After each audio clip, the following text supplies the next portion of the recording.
Hi friends, kitchen గురించి అయితే ఒక ఎక్విప్మెంట్ అయితే తీసుకొని వచ్చిన అది ఓపెన్ చేద్దాం. అమెజాన్లో నేనైతే ఆర్డర్ చేసిన 2440 రూపీస్ పడింది. ఇది దేని గురించి అంటే చూపిస్తా. ఓపెన్ చేస్తున్నా.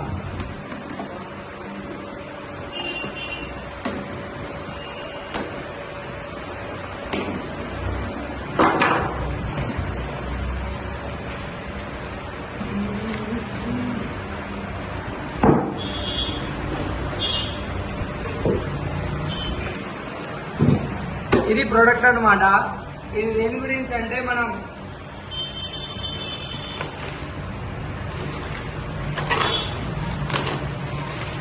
ఇప్పుడు గ్యాస్ లేకుండా దీని మీద ఏమైనా కుక్ చేయడానికి దీన్ని ఆర్డర్ చేసినాం. నేను ఫుల్ వీడియో అంటే దీని మీద కుక్ చేసేటప్పుడు కూడా ఒక వీడియో మీకు తీసి చూపెడతాను, చూడండి. ప్రస్తుతానికి దీన్ని చూసుకోండి. ఇదైతే 2440 రూపీస్ అమెజాన్లో అయితే తీసుకున్నాను నేను. సో ఈ ప్రోడక్ట్ ఇలా ఏం యూజ్ చేస్తామో మీరు తర్వాత నెక్స్ట్ వీడియోలో చూడండి.